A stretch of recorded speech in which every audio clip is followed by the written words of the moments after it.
and I'd like to welcome you all to the show. A very, very, very, very special guest today in the studio with me, not just on the phone. I have joining me today Dr. and Rabbi Marvin Antelman. Welcome to the show, Rabbi. Thank you very much for having me here. All right, so for anyone who's not familiar with this man, he is a chemist, an inventor, an author, a rabbi. He's made great strides in science. He's authored 2 encyclopedic works. I've never met anyone who's written an encyclopedia before, so you know we're speaking with somebody very smart. The titles, let's see if I can even get it out of my mouth. The Encyclopedia of Chemical Electrode Potentials and the Encyclopedia of Thermoplastic Materials. Rabbi Antelman has a long list of inventions under his belt as well, and you can check them out at the U.S. Patent Office. And basically, he's a genius, and he's a very famous author as well for those who are trying to find out what is steering the world. First of all, let me say this. There are a lot of conspiracy theories out there. I'm not interested in theories. I'm interested in facts. So the scholarship over the years that I've utilized are sources that are impeccable. For example, Anthony Sutton, professor at Stanford University, wrote 2 books. He wrote more than 2 books, but 2 books which are relevant to what I'm going to speak about. One of his books was Wall Street and the Bolshevik Revolution, and Wall Street and the Rise of Hitler. There he goes through a lot of trouble to document the connection between the leaders of the Council on Foreign Relations, which is an acronym also for Carnegie, Ford, and Rockefeller, who provided the main funding for this. Interesting. And he's a professor with impeccable credentials.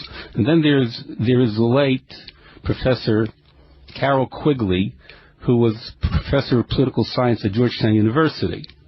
Matter of fact, he was even quoted when Clinton became president in his inaugural address. He quoted Quigley as one of his people that he had studied under. So Quigley was very well known. The CFR loved him, and he decided that he would do a very nice thing. He would reciprocate the love and put out a book called Tragedy and Hope. But when it came out and it spoke so much about the CFR activities that they didn't want people to know about, they turned against him. And he himself then reassessed his position with them and wrote a book called The Anglo-American Establishment, where he claimed that a handful of people were running the world. And those 2 books are impeccable as source material, but there's other impeccable source material, and that is the scholarly works that were put out by professors at Hebrew University to deal with what we call the Sabbatean conspiracy, which I'll go to in one moment in our history. Let me preface those remarks by saying that, as every Jew well knows, right out of the Haggadah, in every generation they're out to destroy us, and every generation has its killers and persecutors of the Jews. In the 17th century, it was Khmelnytsky, who headed the Cossacks, who was out to destroy Jews and did terrible atrocities, killing hundreds of thousands of Jews in Poland. The atrocities were terrible, and to commemorate this terrible series of events, the Jews kept a fast day, the 20th day of Sivan, to commemorate this, which was this past Friday, commemorates the Khmelnytsky massacres. Today, it's no longer an active fast day, but it was observed for a few hundred years. In any event, on the 20th day of Sivan every year, the Vad Arborotsot, which was the Council for Lands, which is the biggest tribunal of its kind at that time, met once a year on this date and took up questions of Jewish law and other things. So these were very big rabbis, leaders of the community, who were on this Council of the Four Lands. The Council of Four Lands was backed up by no less than the King of Poland. It began in 1520 and lasted till 1764. It consisted of 30 rabbis, 15 of who were lay leaders and were rabbis, and the others were not lay leaders, they were full-time rabbis. They were dealing with a problem that was a byproduct of the Khmelnytsky massacres. What happened was, when the Jews were massacred like that, people were speaking again about redemption. We were looking around for redemption. And all of a sudden, a man by the name of Sabbatean Frankists, who was born in 1626 and died in 1676, came along and said, "I am the Messiah." And he had a tremendous following. When it was realized that his following was so great and there would be problems, the Sultan, because Sabbatean Frankists was from Izmir, came along and gave Sabbatai a choice. Either you die or convert to Islam. So he converted. Now, there were about 1 million followers prior to the conversion. When the conversion happened, then there was disillusionment among the Jews. But there were some diehard people who set up different cults of Sabbatean Frankists. And the worst one of them was called the Domeh, which was a secret organization. And the Domeh was based in Turkey and in Salonika. And the Domeh gave rise to these terrible orgies that went on, which became part of the immorality theology of Sabbatean Frankists, corrupted later on. He apostatized himself 10 years before his death. So when he died in 1676, he had these cults doing all kinds of evil. And the reason that these followers of Sabbatean Frankists were doing evil was because what? Here's the thing. The Talmud says that the Messiah would come when everybody's good or everybody's bad. There is such a saying in the Talmud. So the Sabbateans said like this: it's impossible for everybody to be good. It's easy to be bad. So they turned around the Torah and they said, if you do an evil deed, then you will use up the energy of the universe, and it'll collapse, and you'll force the Messiah to come because you will have used up all the evil in the world. So whenever they engage in an orgy, they would make a bracha, and every day they would figure out a way to do as many sins as possible. Like if you eat chaylev, you're chayav karet. In other words, if you eat fat, according to the Torah, you're to be excommunicated from your people. So they would eat fat that was prohibited, non-kosher fat, from a kosher animal, which is chaylev, which is in that category, like eating blood from a kosher animal. So they would do the opposite. They do the opposite in order to hasten the coming of the Messiah, which is totally ludicrous. These sound like people who were today fodder for all these Davidian, David Koresh cults and all the strangest cults you can find today. Would they be the same type of people? Yeah. Same type of people, exactly. As a matter of fact, what happened was then after that. After Sabbatean Frankists died, one of the most powerful Sabbatean cults, as they were called, was a transformation of the Domeh, the most extreme cult, to Europe through an insidious person by the name of Jacob Frank. He died in 1791. Now the Frankists started to spread and take over entire communities and make them satanic. Matter of fact, no less a personality than the Nobel Prize winner, Isaac Bashevis Singer, describes how a community was corrupted in his Satan and Garay, which is based on very well documented history.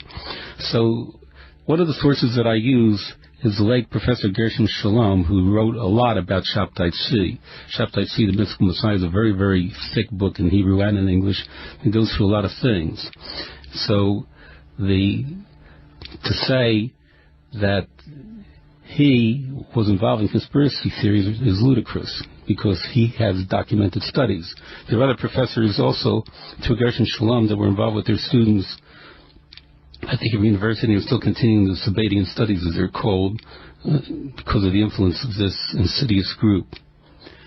And you can actually trace a line historically, which I do in my book, to the CFR from Sabbatean Frankists, and another organization called the Illuminati, which was founded in 1776 by Adam Weishaupt.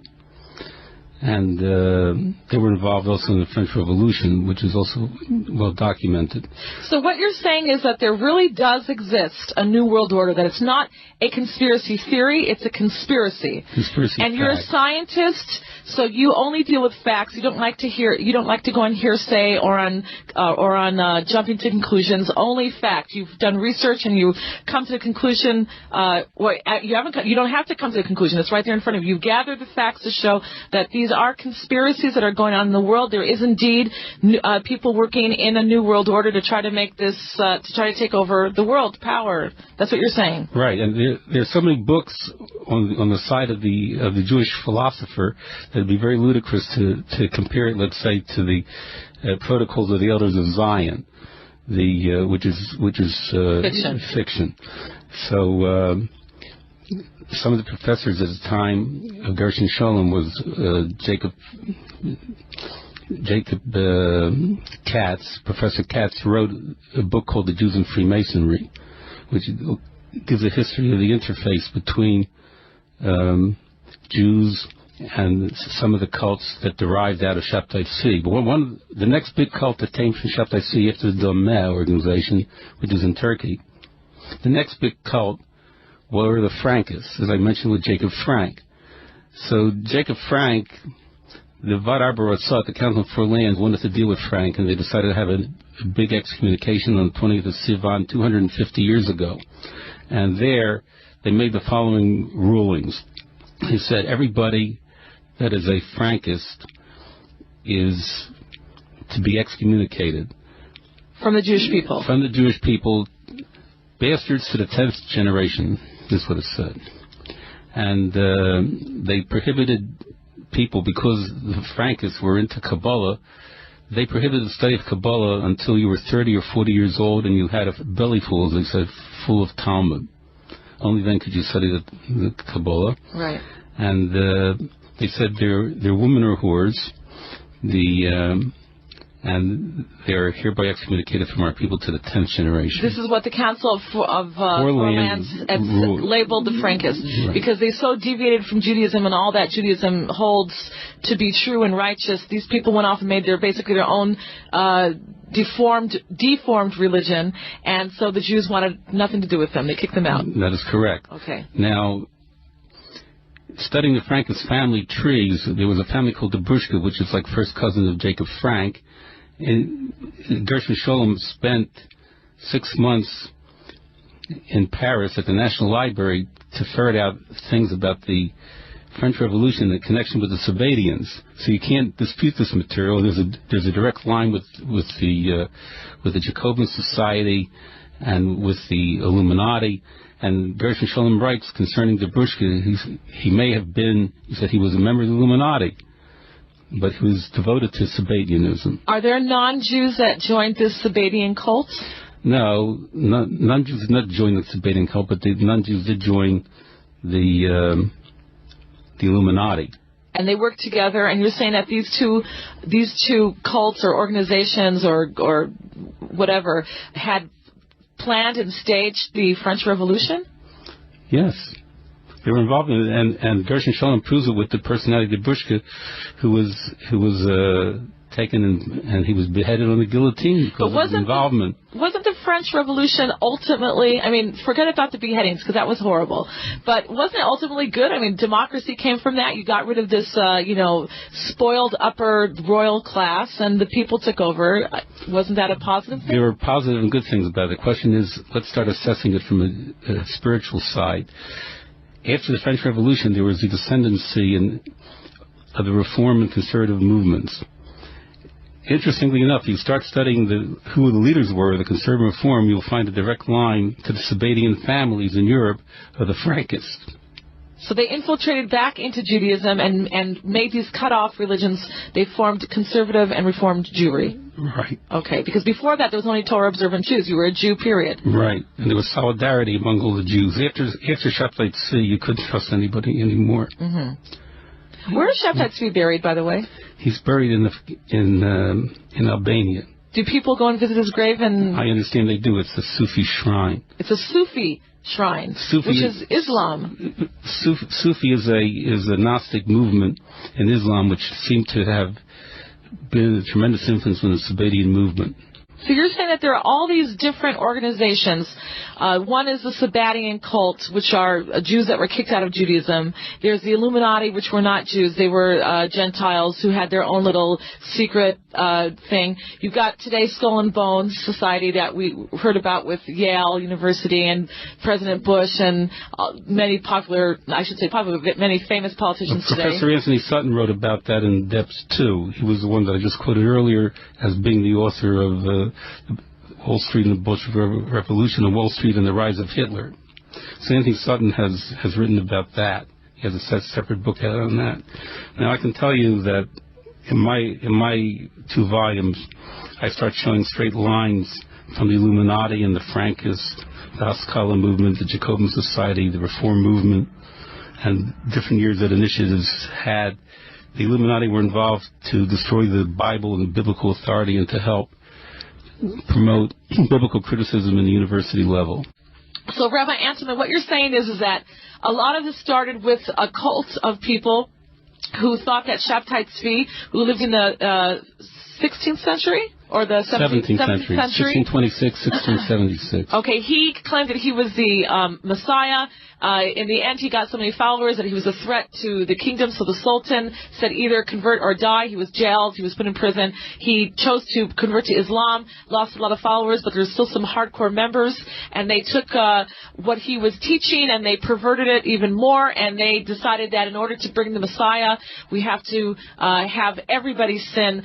So the world gets to such a low level, God has to come in and save us. That's basically what their philosophy was? Yes, but they also considered Shabtai Tzvi to be God. To be God? Yes. Okay, we're really dealing with sickos. So this council of the 4 lands, these rabbis, said anybody who has anything to do with Shabtai Tzvi, who believes, who is a Sabbatean, who is a Frankist, when that came later, these people are excommunicated from Judaism. They have nothing to do with us. We do not believe in this stuff, and it's not Jewish, and they've chose to give up their Jewishness. I want to mention that the Frankists were in existence already when the Council of 4 Lands came up with this edict, because Jacob Frank was causing all kinds of problems in Europe at the time. He died in 1791, and he made an offensive into Eastern Europe and what today is Moldavia or Bessarabia. Moldavia? Yeah. Yeah. And he had his cult very, very strong there. And so he was operating from 1753 already with initiatives 3 years before they came out with the pronouncement against the Sabbatean Frankists. All right. And at the same time, there were other organizations of people getting together who were not Jewish, Gentiles, and the Illuminati, who had their own plans to try to get world dominion, or at least as much power as they could. And today, everything seems to be coming together. You see different blocks being formed in the world. You've got the European Union. It looks like there could be now a North American Union tying Mexico, America, the USA, and Canada into one North American Union. It looks like there's going to be probably an African bloc, a Latin American bloc, the Asian bloc, and of course Shimon Peres back when he brought us Oslo was talking about a new Middle East, which would be a Middle Eastern bloc, and yet these people still exist today. You're saying from these. I'm just going to jump ahead just for a minute because I want to tie it in for today, so it's relevant.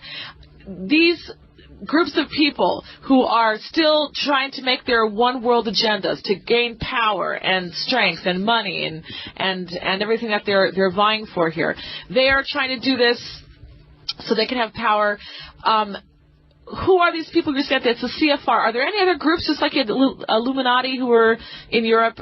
Is there a European-based type of Council of Foreign Relations CFR think tanks that are guiding governments and infiltrating into different movements to steer people to go one way or another? There's the Bilderberg Group in Europe. There are a lot of groups that run in tandem. Are they Jewish, the Bilderbergs? No, absolutely not. The thing is, though, the genius of the Arbor Ratzot, the Council for Lands, was to put a Gentile label on any Jew that started to get involved in these derivative organizations. So it's out of the fold completely. So these people... See, any Jew that gets involved in the conspiracies comes out of Judaism. The fact of the matter is that leaves Judaism, in other words. They've left all of our values. As a matter of fact, it was even reiterated at the time of Trotsky. Trotsky was excommunicated as a Jew, and the followers of the Bolsheviks in a tribunal separately meeting in the Ukraine at the time of the Bolshevik Revolution. So are there still Sabbateans today? Yes, it's interesting that you should mention this, because after I wrote Volume 1 in 1974, and one history professor, which I bring down in my book, said as follows. He said that I took a quantum leap from shopside to communism without any basis in fact, and I posited the continued existence of Sabbateans.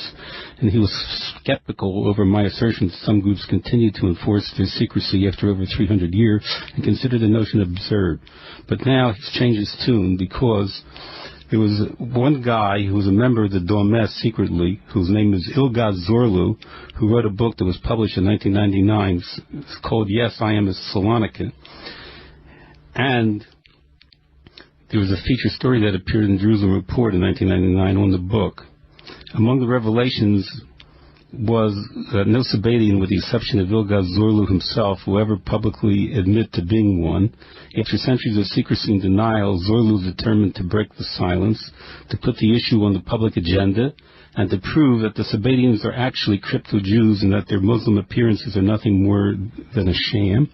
Ilgaz is like a missionary. He wants to spread the work of Sabbatianism. Some scholars say the Sabbatians of Istanbul continue to practice many other of their own peculiar rituals. Sabbatian married couples gather to eat spring's duly born lamb for the first time. After the meal, the lights go out and couples have sex without distinguishing between their partners. So he mentioned all this stuff, and he mentioned in his book that the Sabbatean cemetery, there's a tomb of a Supreme Court judge, for example, lies next to the ex-leader of the Communist Party. So once his book came out, people stopped saying those things about me, because here's a member of the cult exposing it. Do they have some type of special power that they're so successful, the people in these cults? Well, it's no different than the power, let's say you have a group of Freemasons who give each other business, or business people that join the Rotary or something so like that. So it's just a clique. It's a clique. And because they help each other, right. They're able to put themselves up higher and higher. Yes, out of the Dorme came no less a personality than Ataturk, who was the first leader of the new Turkey, secular government Turkey you have today. The switch from Istanbul to Anatolia. He was a member of the Dorme historically.